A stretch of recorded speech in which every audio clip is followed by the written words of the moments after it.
نحمدہ ونصلی ونسلم علی رسولہ الکریم بسم اللہ الرحمن الرحیم۔ السلام علیکم ورحمۃ اللہ۔ امید کرتا ہوں آپ خیریت سے ہوں گے۔ میں بھی ٹھیک ہوں، اللہ رب العزت کا شکر ہے، احسان ہے۔ اور آج کی ویڈیو کا آغاز کرتے ہیں اللہ رب العزت کی عظمت اور بڑائی سے کہ یہ واحد وہ اکسیر ہے اور یہ وہ نسخہ ہے جو سارے مسائل کا حل کر دیتا ہے۔ اصل مسئلہ کیا ہے؟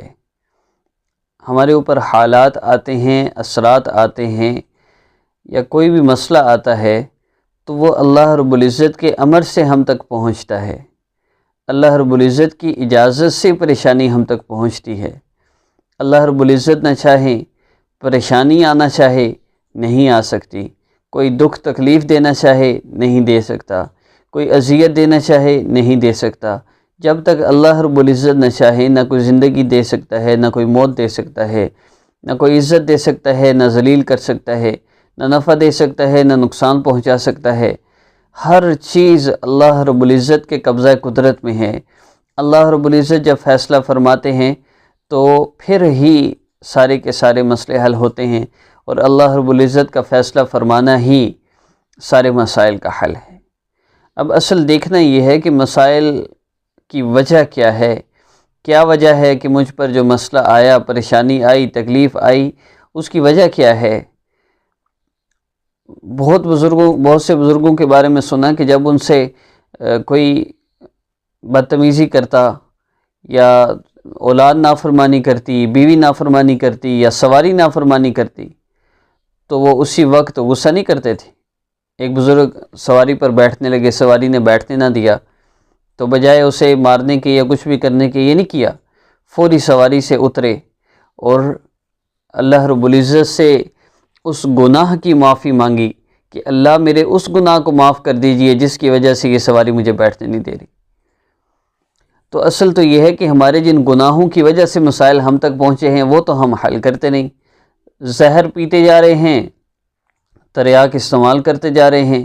زہر پینا چھوڑ کے تریاک استعمال کریں گے، پچھلے زہر کا اثر بھی جاتا رہے گا، آئندہ بھی نقصان نہیں ہوگا۔ تو یہ اللہ کرے ہمیں بات سمجھ میں آ جائے کہ ہم جو دو رنگی کی زندگی گزار رہے ہیں، ہمارا اندر اور ہے، باہر اور ہے، ہم اللہ رب العزت کی جو نافرمانیوں والی زندگی گزار رہے ہیں، اس سے بڑی دو رنگی کیا ہے کہ بندہ کلمہ اللہ رب العزت کا پڑھے، آقا پاک صلی اللہ علیہ وسلم پر ایمان لے کر آئے، اور نافرمانی اللہ رب العزت کی کرتا رہے، اللہ کے محبوب صلی اللہ علیہ وسلم کی سنتوں پر عمل کرنا اس کے لیے عذاب جاں بن جائے۔ اس سے بڑی نافرمانی کیا ہے؟ اس سے بڑی ذلت کیا ہے کہ انسان اللہ رب العزت کے محبوب صلی اللہ علیہ وسلم کی سنتوں کو چھوڑ کر غیروں کی طرف جائے، غیروں کے فیشن کو پسند کرے۔ اللہ کرے ہمیں سمجھ آ جائے کہ میں سن رہا تھا کہ پہلے کیا ہوتا تھا، مائیں بچوں کو دودھ پلاتی تھیں تو ان کی نیت ہوتی تھی کہ وہ بسم اللہ پڑھ کے پلاتی، باوضو ہو کر پلاتی کہ یہ بچہ بڑا ہو کر قوم کا لیڈر بنے گا، جرنیل بنے گا، اور یہ قوم کا جو ہے وہ ایک قائد بنے گا، دیندار بنے گا، عالم بنے گا، حافظ بنے گا، اور اچھی سے اچھی شیخ الحدیث بنے گا۔ حضرت شیخ سدیس رحیم جو دامت برکاتہم العالیہ کی والدہ، وہ ان کا بچپن سے ہی خواب تھا کہ یہ حرمین کا امام بنے گا میرا بچہ، اور ان کا بڑا عجیب واقعہ ہے کہ وہ نابینا تھے۔ ماں نے کہا اللہ میں نے تو کیا کچھ سوچا ہوا تھا اور یہ کیا ہو گیا؟ اللہ رب العزت سے اس ماں نے ایسا مانگا کہ اللہ رب العزت نے ان کو بینائی واپس عطا کر دی۔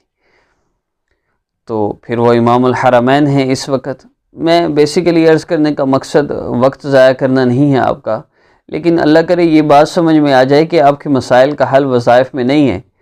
وظائف تو اللہ رب العزت سے مانگنے کا ایک ذریعہ ہے۔ جیسے مثال کے طور پہ ایک بادشاہ آپ کا مسئلہ حل کر سکتا ہے۔ آپ اس کے سامنے جا کہتے ہیں بادشاہ سلامت، آپ بہت اچھے ہیں، آپ کے تو کرم جود و سخا کی بات ہی کیا ہے، آپ کی تو ہم نے بڑی تعریفیں سنی ہیں۔ اب بادشاہ کہتا ہے کیا چاہتے ہو، اور ہم واپس چلے آئیں، کچھ کہے ہی نہیں، بتائے ہی نہیں، ہم اظہار ہی نہ کریں، وظیفے کرتے جا رہے ہیں، دعا کی نہیں۔ میں اس لیے عرض کرتا ہوں کم از کم جب آپ اللہ رب العزت کو وظیفہ کے ذریعے پکارتے ہیں تو کم از کم 2 سے 3 منٹ دعا ضرور کیا کریں، اس سے انشاءاللہ فائدہ ہوگا۔ تو عمل کی ترتیب کی طرف بڑھتے ہیں۔ 28 اور 29 شعبان کا یہ عمل ہے، اور 29 شعبان کو اگر یہ وظیفہ دیکھتے ہیں تو 2 دن کا عمل 2 نمازوں میں آپ کر لیں۔ اگر 28 تاریخ کو آپ کرتے ہیں، عصر مغرب عشاء کسی بھی نماز کے بعد کریں، اگلے دن بھی پھر اگر مغرب کی نماز کے بعد کیا ہے تو اگلے دن بھی مغرب کی نماز کے بعد ہی کریں۔ اگر 29 کا وظیفہ دیکھتے ہیں تو مغرب کے بعد 28 کا کر لیں، عشاء کے بعد 29 کا کر لیں، 2 کوئی بھی نمازیں آپ طے کر لیجئے، اس میں یہ وظیفہ کر لیجئے۔ اور اب آتے ہیں اس عمل کی اجازت کی طرف۔ تو اجازت کے لیے میرے سارے وظائف جو چینل پر موجود ہیں، ان کے اجازت کے لیے میرے چینل کو سبسکرائب کرنا یہ شرط ہے میری، اور اگر آپ کو کرنا آتا ہے، اگر نہیں کرنا آتا تو آپ ویسے بھی کر سکتے ہیں، اور میری ویڈیو کو لائک کیجئے، ویڈیو دوسروں تک شیئر بھی کیجئے، تاکہ آپ کے چاہنے والے بھی شعبان کی گزرتی ہوئی بابرکت گھڑیوں سے فائدہ اٹھا سکیں، اور رمضان کے مزید وظائف بھی اپلوڈ ہوں گے۔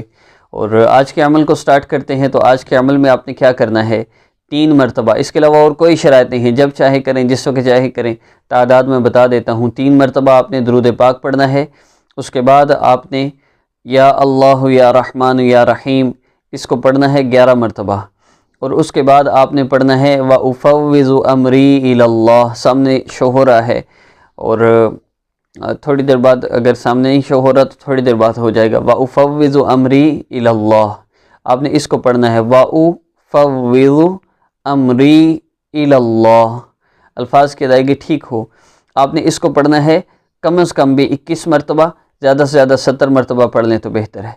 اور پھر اس کے بعد آپ نے دعا کرنی ہے اپنے مسئلہ کے لیے، انشاءاللہ کاروبار میں برکت کے لیے، رزق کی فراوانی کے لیے، امیر ہونے کے لیے، رشتے کے لیے، شوہر کی محبت کے لیے، بیوی کی محبت کے لیے اور دولت کے لیے، اور کسی بھی قسم کی حاجت کے لیے انتہائی طاقتور عمل ہے۔ اس کو کیجئے، دعا کیجئے، اور انشاءاللہ اب 2 دن میں ہی دیکھیے اللہ رب العزت کیسے آپ کو مسئلہ حل فرماتے ہیں۔